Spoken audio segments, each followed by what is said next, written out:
Marianne Harlan makes the claim that the function of school libraries is to serve the needs of the teachers and students by providing resources and tools that support learning. There are three challenges that information professionals face when providing that support, and those challenges have to do with intellectual freedom, literacy and learning, and equity of access.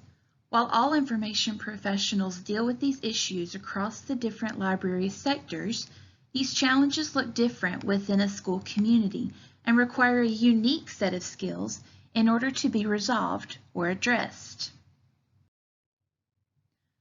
First, we will discuss the issue of intellectual freedom. What exactly is intellectual freedom?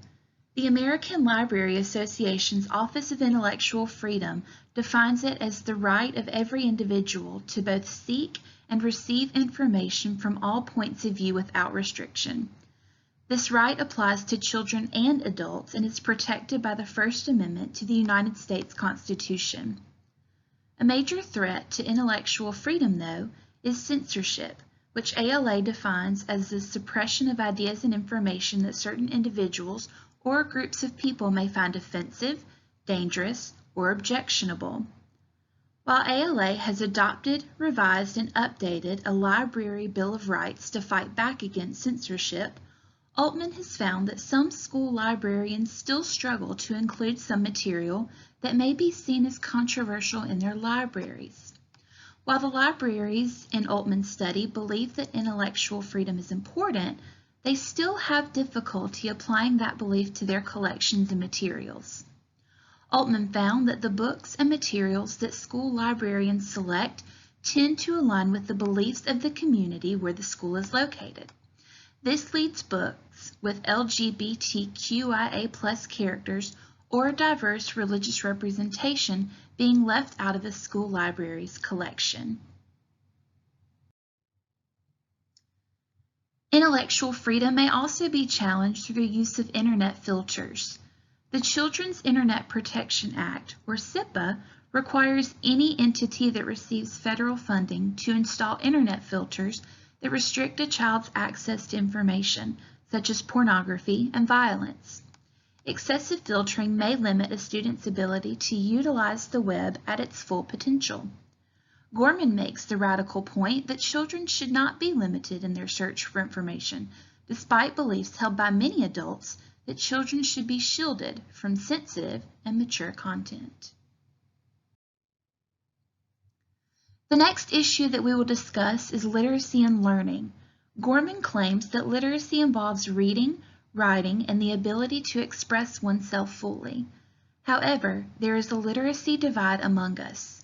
Some read to enrich their lives and better understand the world. Some read only when it is necessary, and some are unable to read at all. This divide is especially prevalent in schools, where teachers are required to teach a set of literacy standards that students may or may not be able to achieve. Hurd notes, though, that students are not necessarily at a disadvantage if they learn to read and comprehend text at a later age than normal. Gorman states that school librarians are as essential to the early stages of learning as an academic or public librarian is to the adult stages of learning. Therefore, as school librarians, we have a responsibility to provide resources, materials, and experiences that support the work that teachers are trying to do in order to establish reading and comprehension skills among students. This leads us to our final issue, equity of access. Gorman uses the term fairness when discussing equity of access in libraries and expands on this issue by claiming that everyone should have access to library resources and services despite their status and/or condition in life. Students have a right to access materials and resources that will encourage them to learn, thus increasing their literacy abilities. In school libraries, there are many factors that may lead to inequity of access, which limits the access that students have to information and materials. One factor that may decrease the equity of access in school libraries is the amount of funding that a district receives.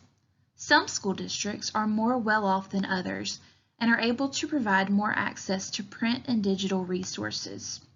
Racial differences, English language proficiency, or disabilities may lead to inequity of access also.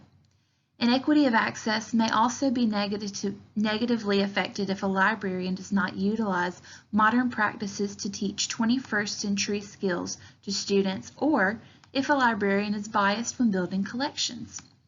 If students do not have equitable access to print and digital resources in their school libraries, they are less likely to be exposed to diverse viewpoints and characters, which also impacts their right to intellectual freedom.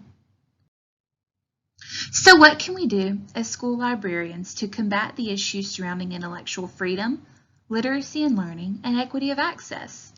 In order to promote intellectual freedom, we must implement collection development policies and be knowledgeable about them.